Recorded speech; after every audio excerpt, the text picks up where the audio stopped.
Hello friends, आज हम ये 2 मीटर के कपड़े में से एक बहुत ही खूबसूरत सा किसी भी साइज़ का प्लाज़ो बनाना बताएंगे। तो उसके लिए हमने सबसे पहले ये 2 मीटर का कपड़ा लिया है, जिसे हमने लंबाई में इस तरह से डबल फोल्ड कर लिया है। तो इसको इस तरह से लंबाई में ही डबल फोल्ड कर लेना है। सबसे पहले हम आगे का पल्ला कट करेंगे, उसके बाद हम कट करेंगे पीछे का पल्ला। तो ये हमने डबल फोल्ड कर लिया है। अगर रिंकल्स है कपड़े में तो आप उसे प्रेस कर लीजिए।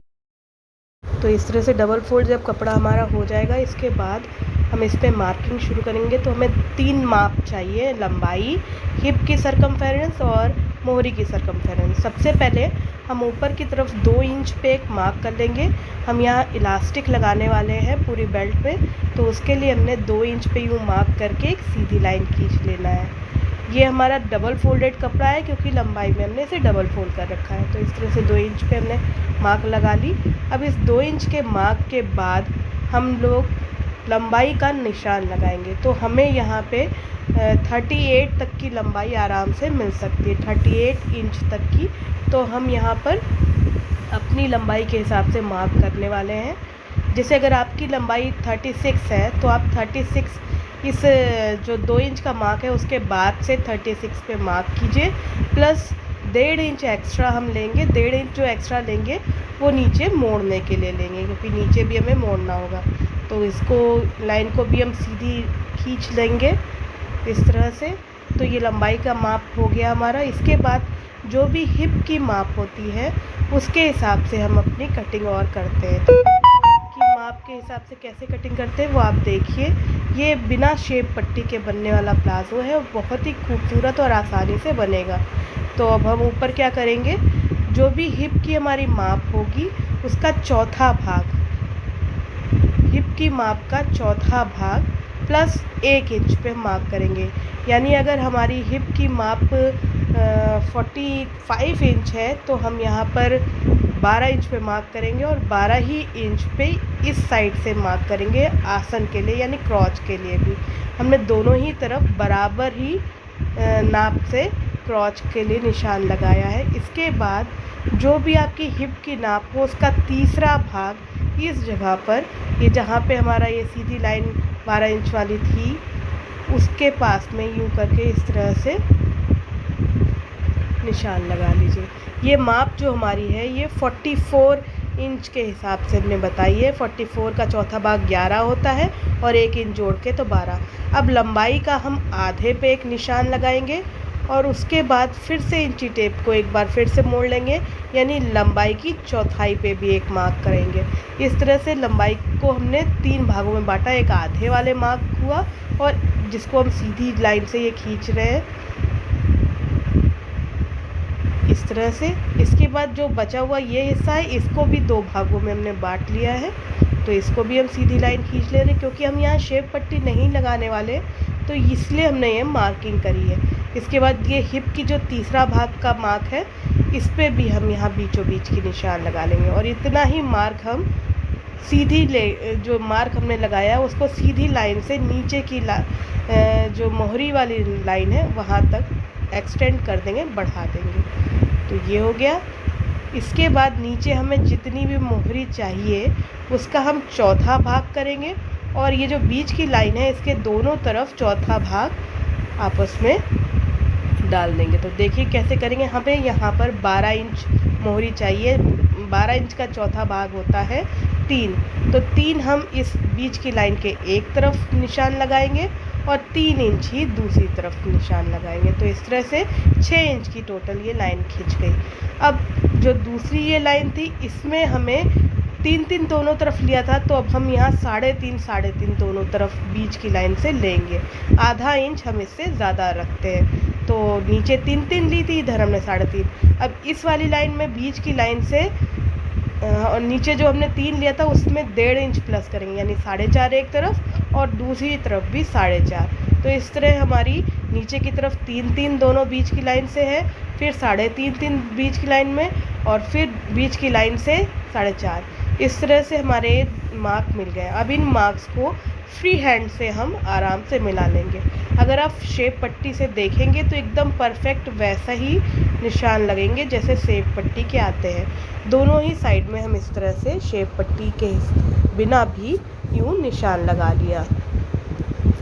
ये आप डिपेंड करता है कि आपको कितनी मोहरी चाहिए। मोहरी से आधा इंच ऊपर, आधा इंच ज़्यादा लेते हैं ऊपर वाले मार्क पे, और उसके ऊपर मार्क पे 1.5 इंच ज़्यादा लेते। तो ये हमने मार्किंग कर ली है आगे के हिस्से की।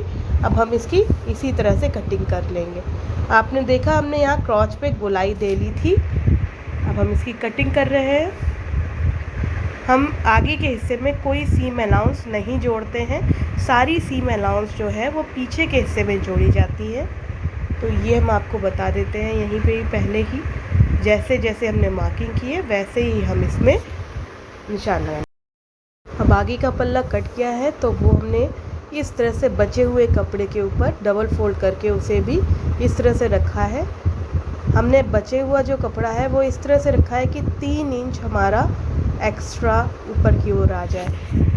अगर 44 आपका हिप साइज़ है तो आपका जब हिप की थर्ड पार्ट क्रॉच के लिए लिया था तो वो 15 इंच आता है। तो 15 इंच मीन्स 12 इंच का हमारा क्रॉच था, और 15 इंच तो 3 इंच का अंतर होता है, इसलिए 3 इंच हमने ऊपर भी एक्स्ट्रा ले रखा है। इसके बाद क्रॉच से 3 इंच एक्स्ट्रा हम एक और लाइन खींचेंगे, क्योंकि आगे की क्रॉच 3 इंच ज़्यादा है और पीछे का भी क्रॉच 3 इंच। ये आपका कुछ भी हो सकता है, ये आपके डिपेंड करता है हिप की जो भी सरकमफेरेंसेस का तीसरा भाग क्या है। तो हमने यहाँ पे लाइन खींच ली है। 3 इंच एक्स्ट्रा हमने चौड़ाई में भी लिया है और लंबाई में भी लिया है। तो इस तरह से देखिए जो 3 इंच एक्स्ट्रा पट्टी है वो यूँ तिरछी मिलाना है, क्योंकि जब आप बैठते हैं तो पीछे की तरफ से नीचे को हो जाता है पैजामा, तो वो ना हो तो इसलिए। और क्रॉच लाइन में ले लिया, बाकी इस साइड से एज इट इज़ लेना है।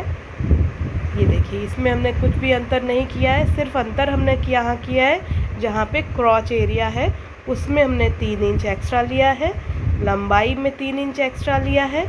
इधर भी धीरे धीरे 3 इंच एक्स्ट्रा हम पूरे में ले लेंगे। ये 2 इंच एक्स्ट्रा लेंगे। पहचे में हम 2 इंच पूरे में, चाहे किसी भी साइज़ का बना रहे हो, पहचे में हम 2 इंच एक्स्ट्रा नीचे तक लेंगे और उसे हम इस तरह से मिला लेंगे। ये जो 3 इंच है वो इसलिए क्योंकि हिप हमारा साइज़ 44 है, उसका हम तीसरा भाग लिया था क्रॉच के लिए तो वो 15 आया था, और जो चौथा भाग प्लस 1 इंच था वो 12 था। तो दोनों का अंतर 3 इंच है, इसलिए 3 इंच हमने लंबाई में और चौड़ाई में एक्स्ट्रा लिया है। निशान हमने उसके हिसाब से निकाला। अब हम इसे कट कर लेंगे जैसे हमने मार्किंग करी है। तो आगे और पीछे का पल्ला इस तरह से हमारा रेडी हो जाएगा। इसके बाद हम जेब कट करेंगे। तो जेब भी हम यहाँ लगाने वाले हैं। तो जेब के लिए हमने 4 कपड़े के टुकड़े ले लिए हैं, जिसकी कि लंबाई हमारी ये लगभग 12 इंच है और चौड़ाई 7.5 इंच है। तो ऐसे 4 पीस हमने ले लिए और हल्का सा बस इसे गोलाई से देते हुए वो कट कर लेंगे। इसे जब हम सिलाई करेंगे तो उस हिसाब से आपको बताएंगे कि इसे कैसे करना है। तो ये हमारे 4 पीस हो गए, इसको जेब बनाने के यूज़ करेंगे। अब सिलाई की तरफ बढ़ते हैं। तो सबसे पहले आगे और पीछे का क्रॉच हम आपस में जोड़ेंगे। तो ये पीछे का हिस्सा है, क्योंकि देखिए पीछे के हिस्से में बीचों बीच में यूँ नोक जैसी आती है, तो इसका क्रॉच हमें बहुत ही ज़्यादा मार्जिन नहीं छोड़ना है, सिर्फ आधा इंच का या उससे भी कम मार्जिन रखते हुए इस तरह से क्रॉच की डबल सिलाई हम दे लेंगे। तो ये हमारे पीछे का एक क्रॉच सिल गया है। इसके बाद हम आगे का क्रॉच भी ऐसे ही सिल लेंगे। क्रॉच सिल लेने के बाद हम जेब लगाएंगे। तो दोनों हिस्से का क्रॉच हम सिल ले रहे हैं। ये देखिए अब आगे का भी क्रॉच सिले ले रहे हैं। तो ये इसको भी रेडी कर लेंगे। तो इस तरह से पीछे का भी हमने सिल लेना है, आगे पीछे दोनों तरफ। तो क्रॉच जुड़ गया है हमारा। इसके बाद हम जेब लगाने वाले हैं। तो जेब के लिए देखिए एक तरफ की हमने जेब पहले से रेडी कर रखी है, दूसरी तरफ की कैसे करनी देखिए। ऊपर हमने बेल्ट मोड़ने के जितना मोड़ना है उस हिसाब से यहाँ पिन लगा लिया है। ये देखिए इतनी हमें बेल्ट मोड़नी थी तो उसके हिसाब से हमने पिन लगा लिया है। इसके बाद 1 से 2 इंच नीचे हम एक मार्क करेंगे। तो हम यहाँ 2 इंच रख दे रहे हैं। ये 2 इंच नीचे हमने एक मार्क करा और फिर इस मार्क से नीचे की तरफ 5 से 6 इंच पे हम एक मार्क करेंगे। तो हमने यहाँ पे 6 इंच पे मार्क कर ले रहे हैं। तो ये एक मार्क हो गया, 2 मार्क हो गए। अब जेब का एक हिस्सा लेंगे और उसे इन दोनों मार्क्स के बीच कैसे सिलेंगे, देखिए ये जेब हमने इसके ऊपर रख ली, ये देखिए दोनों मार्क है और जेब हमने इसके ऊपर इस तरह से रखनी है। ये देखिए उल्टी जेब और गोलाई इस तरफ रखनी है। तो ये जेब थोड़ा सा आधा इंच ऊपर करके मार्क से रखनी है और हम पिन लगा दे रहे हैं। ये देखिए जेब पे भी हम मार्क कर दे रहे हैं, ये जो दोनों मार्क है ये।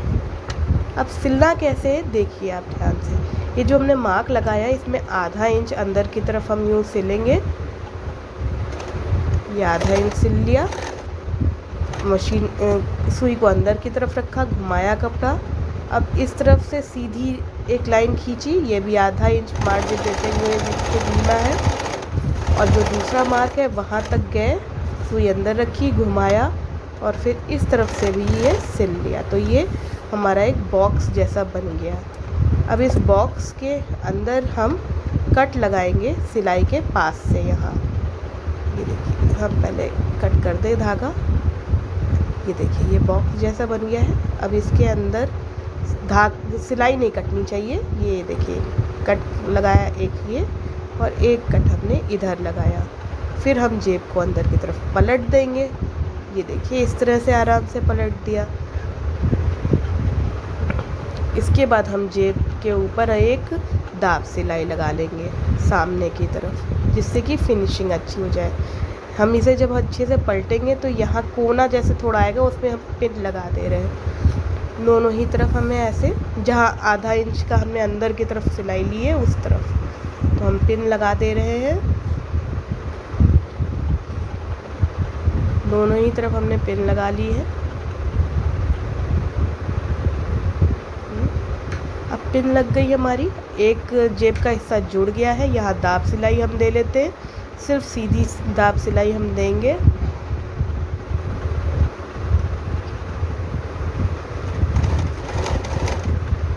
ये इस तरह से दाब सिलाई दे ले रहे हैं।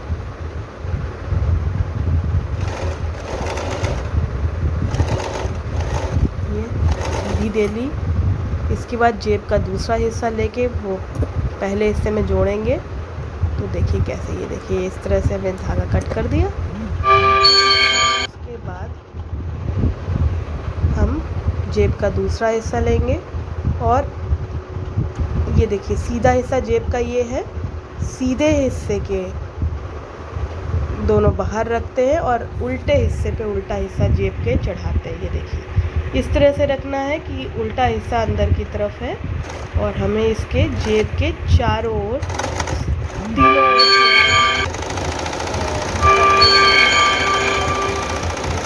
देखिए, क्योंकि एक हिस्सा तो हमारा मेन पैजामे में ही जुड़ा है, तो 3 हिस्से जो बचे हैं उसमें हम ये इस तरह से सिलाई करेंगे। ऐसे पूरे में सिलाई देना है, आराम से सिल जा रहा है।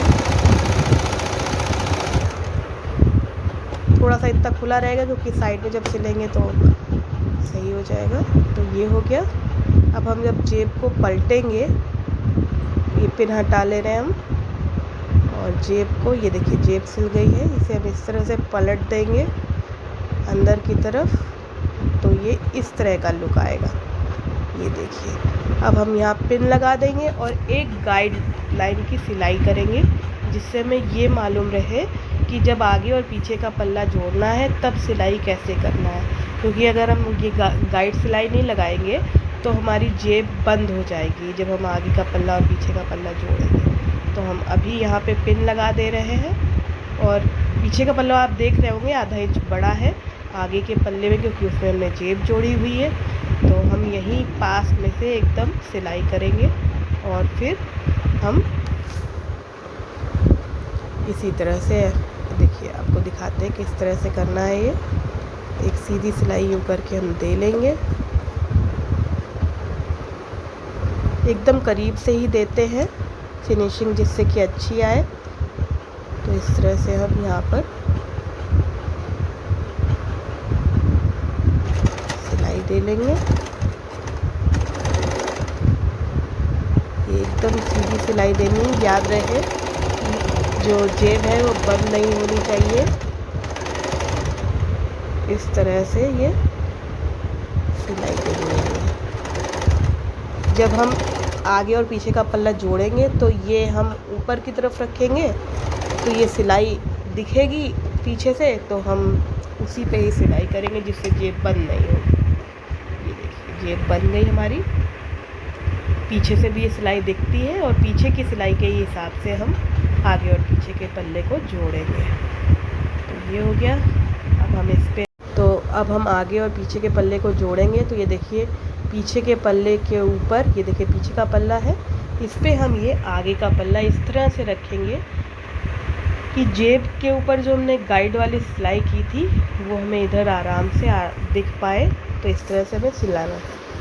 तो ये जेब बंद ना हो इसलिए हमने पहले ही गाइडलाइन वाली सिलाई ये देखिए ये रखिए और उसी के ऊपर सिलना है और नीचे तक सिलते हुए जाना है। दोनों ही साइड में हमें इस तरह से ये साइड की फिटिंग कर लेनी है। और जेब जो है वो इसके साथ में ही सिल लेनी है। नीचे जो फ्री एंड है उसका जेब का, वो ये देखिए जेब है तो ये हमने पिन के मदद से अटैच कर रखी है यहाँ पे, और हम इसके साथ ही जेब भी अटैच कर देंगे जिससे जेब इसी में ही जुड़ जाएगी।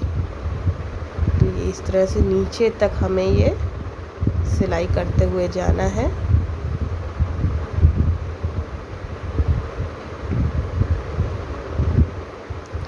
दोनों ही साइड में ऐसे ही करना है हमको।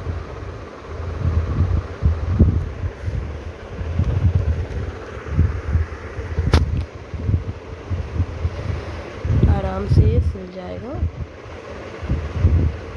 नीचे तक सिल गया। अब दूसरी साइड में भी ऐसे ही करेंगे हम। जब ये हो जाएगा इसके बाद हम नीचे से एक दाब सिलाई भी पलट के दे लेंगे जिससे कि फिनिशिंग अच्छी हो जाए यहाँ पे। तो ये देखिए जो सिलाई हमने दी है, ये जो दाब सिलाई हम दे रहे हैं याद रखिएगा कि हमेशा पीछे के पल्ले की तरफ कपड़े को दबाया जाता है, क्योंकि आगे की तरफ तो जेब जोड़ी हुई है अपने, इसलिए हमेशा जो सिलाई दबाते हैं मतलब दाब सिलाई जो देते हैं वो पीछे के पल्ले के ऊपर देते हैं। तो इस तरह से दोनों हाथों से फैला के और दाब सिलाई दोनों साइड में देंगे। उसके बाद नीचे मोहरी मोड़ लेंगे और बीचों बीच की सिलाई देंगे। तो इस तरह से पूरा लगभग प्लाज़ो रेडी हो जाएगा। फिर हम ऊपर इलास्टिक लगा लेंगे।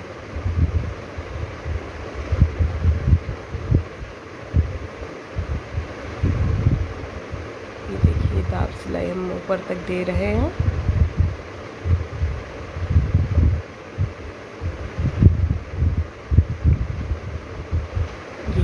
ये दाब सिलाई हो गई।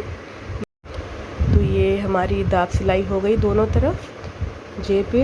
अब इसके बाद नीचे की तरफ हमने जैसे आपको पहले ही बताया कि ये पहचा हमें मोड़ना है, मोहरी मोड़नी है। तो ये इस तरह से डबल फोल्ड कर लिया हमने। ये आप अपने हिसाब से कम या ज़्यादा कर सकते हैं। हमने 1.5 इंच एक्स्ट्रा इसके लिए लिया था, तो वो उसको ही दोनों ही पहचे हमें इस तरह से फोल्ड कर लेने हैं। ये हो गया। ये इस तरह से दोनों पहचे कर लेंगे हम फोल्ड। जब दोनों पहचे कर लेंगे फोल्ड, तो ये देखिए जब दोनों पहचे हम लोग कर लेंगे तो दोनों पहचों को इस तरह से आपस में मिलाकर और यहाँ क्रॉच के एरिया मतलब एक पहचे से स्टार्ट किया इसे डबल फोल्ड करके, उसके बाद हमने यहाँ बीच वाली सिलाई दे ली। तो एक पहचे से स्टार्ट किया और वो क्रॉच से होते हुए दूसरे पहचे तक एंड करते हुए ये सिलाई देनी है हमें। तो ये इसी तरह से हमें पूरे में सिलाई दे लेनी है जिससे कि हमारा लगभग रेडी हो जाएगा। बस अब इलास्टिक लगाना बचेगा। तो देखिए इसे इस तरह से हम सिल ले रहे हैं। ये बीचों बीच की सिलाई है, ये पूरे में देंगे ऐसे ही हम।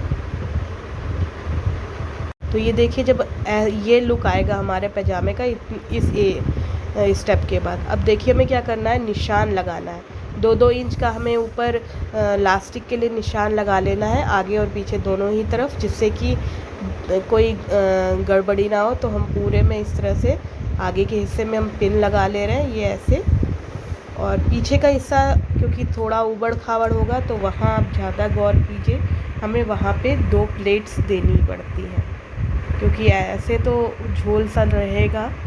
तो आप देखिए कि कैसे करेंगे। तो ये देखिए यहाँ पर ये ऊपर ऊंचा होता है बीचों बीच में, तो कैसे करना है, लगाना 2 ही इंच का मार्क है पूरे में। थोड़ा तिरछा है तो तिरछी लाइन ही खींच लेंगे। ये देखिए इस तरह से पूरे में 2 इंच पे मार्क कर लिया। अब हम पिन की मदद से चाहे तो कच्चा कर लीजिए आप, और उसको इसी तरह से हमें मोड़ना है। बीच में हमें 2 प्लेट्स देनी पड़ेंगी। अभी हम जब पिन लगाएंगे तो आपको दिखाएंगे। पूरे में 2 ही इंच का निशान लगाना है। आप देखिए कैसे, ये इस तरह से हो गया, पूरे में 2 ही इंच हो गए।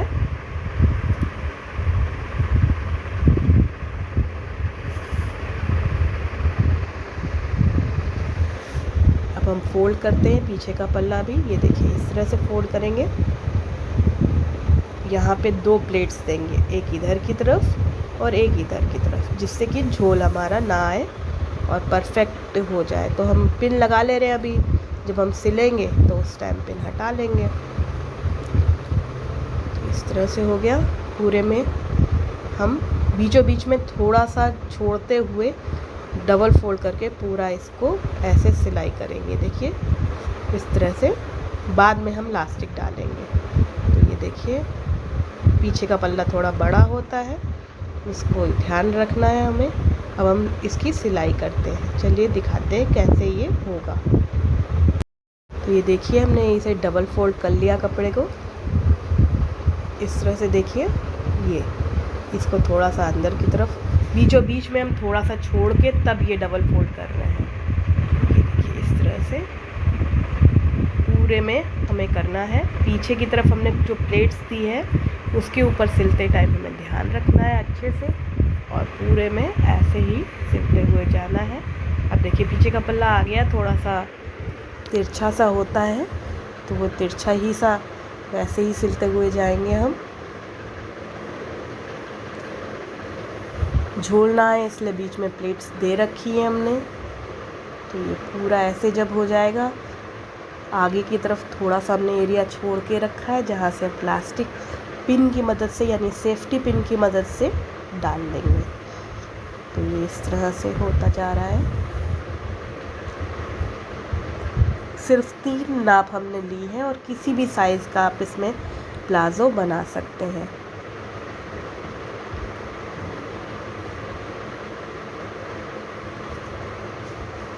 हमने यहाँ जो ये प्लाज़ो बनाया है ये 44 हिप, 46 लेंथ और 12 मोहरी के हिसाब से बनाया है।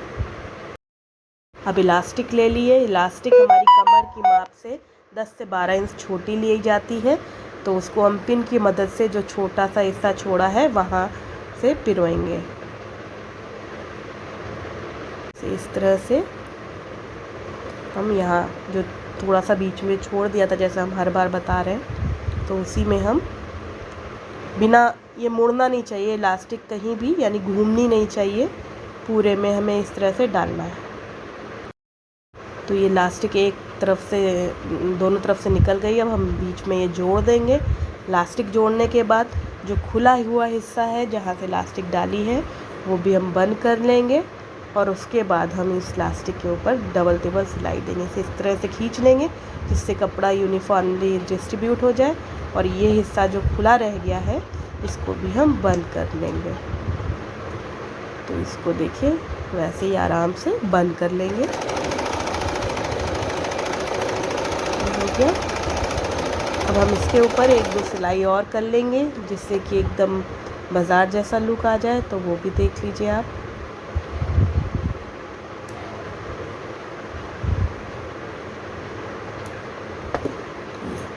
खींच के हम पूरी तरह से कपड़े को एक साथ डिस्ट्रीब्यूट करना ज़रूरी है, नहीं तो सही नहीं लगता है। और उसके बाद इसके ऊपर सिलाई दे लेंगे तो इलास्टिक वगैरह कहीं से खींचेगी भी नहीं। तो इस तरह से अब रखा हमने और दोनों हाथ प्रयोग करेंगे खींच के जब हम इसे लगाएंगे। तो देखिए कैसे करते हैं हम इसमें। अब देखिए दोनों हाथों से इस तरह से बीच में हमने सुई को अंदर किया और दोनों हाथ से इसको खींचते हुए बीचों बीच में एक सिलाई दे लेंगे और 2-3 सिलाई जितनी चाहिए वो हम इस तरह से दे लेंगे। एकदम दोनों हाथ से खींचते हुए लेंगे तो चुन्नट पड़ती जाएंगी अपने आप ही पूरे में इस तरह से। ये है फाइनल लुक। ये देखिए बहुत ही खूबसूरत सा परफेक्ट सा बन गया है। अगर आपको अच्छा लगा तो इसे लाइक कीजिए।